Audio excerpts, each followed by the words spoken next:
एक माणूस काही वर्ष आधी मार्शल आर्टचा ट्रेनर होता. मग त्याने कपड्याचे दुकान थाटले आणि त्यानंतर कॅमेऱ्यासमोर येऊन धर्मांवर व्याख्यान देणारा यूट्यूबर सुद्धा झाला.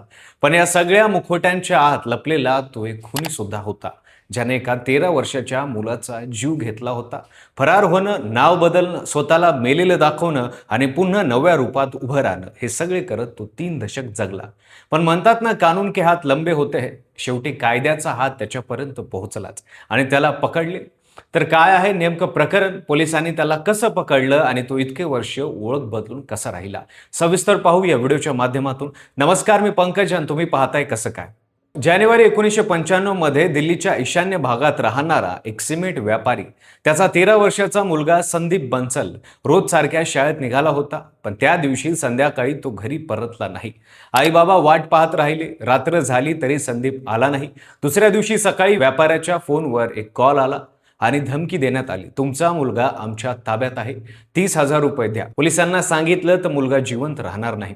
व्यापाऱ्याने पैसे जमवायला सुरुवात केली, पण नियतीच्या मनात काहीतरी वेगळंच होतं. पोलिसांनी तपास सुरू केला. एका शेजाऱ्यानं सांगितलं की अपहरणाच्या दिवशी संदीप एका उंच माणसासोबत ऑटो रिक्षात बसताना दिसला होता. लोक त्याला मास्टरजी म्हणतात.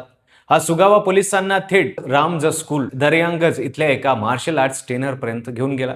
नाव होतं सलीम खान. पोलिसांनी त्याला ताब्यात घेतलं.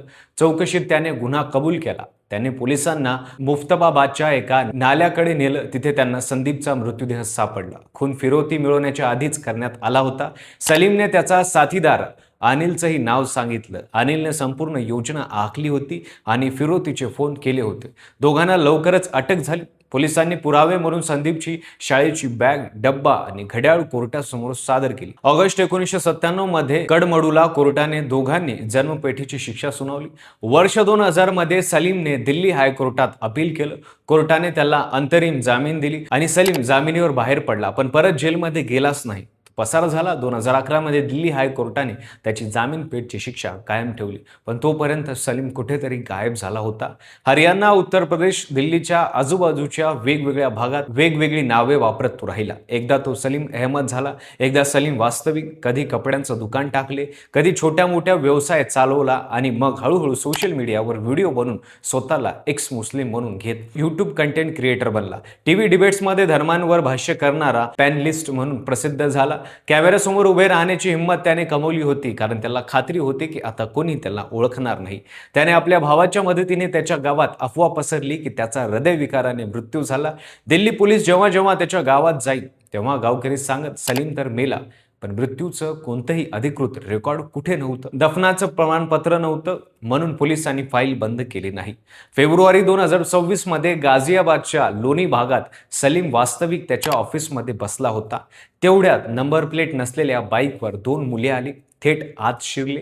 त्याच्या हातात धारधार चाकू होता. त्यांनी सलीमवर एका पाठोपाठ एक वार केले. एकाचा गळा चिरण्याचा प्रयत्न झाला. ओरडण्याचा आवाज ऐकून लोक धावले. तसे हल्लेखोर त्याला अर्धमेल्या अवस्थेत सोडून गेले.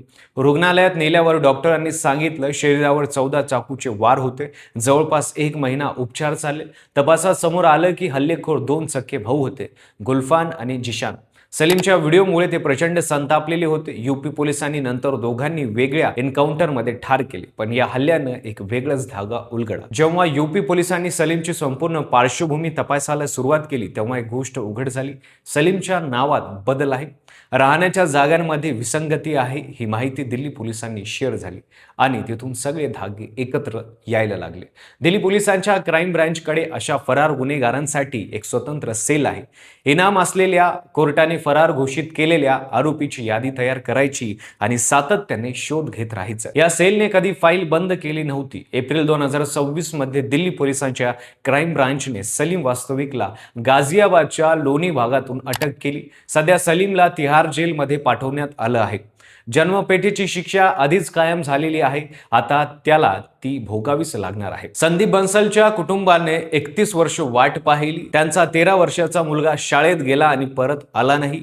त्या खुनाला शेवटी कायद्याने पकडलं. न्यायाला उशीर झाला, पण न्याय मिळाला. सलीम वास्तविकची कहाणी फक्त एका गुन्हेगाराच्या अटकेची नाही, ती एका प्रश्नाची आठवण करून देते. एखादा माणूस नाव बदलू शकतो, शहर बदलू शकतो, धर्म बदलू शकतो, स्वतःला मेलेलं दाखवू शकतो, पण गुन्हा तो कुठेतरी दडलेला असतोच. कधी तो हल्ल्याच्या रूपात बाहेर येतो, कधी सोशल मीडियातून आणि कधी एखाद्या पोलीस फाईलच्या पिवळ्या पानांमधून बाहेर येतो. 30 वर्षे उलटली. संदीप बन्सलच्या आई-बाबांचं आता दुःख कमी झालं असेल का? शक्यच नाही. पण आज तो खुनी गजाळ आहे. न्यायाला वेळ लागतो, पण न्याय होतो. तुम्हाला या प्रकरणाबद्दल काय वाटतं? तुमचे मत कमेंटमध्ये नक्की सांगा. व्हिडिओ आवडला असेल तर लाईक करा. चॅनलवर नवीन असाल तर चॅनल सबस्क्राईब करायला विसरू नका आणि पाहत राहा फक्त कसं काय.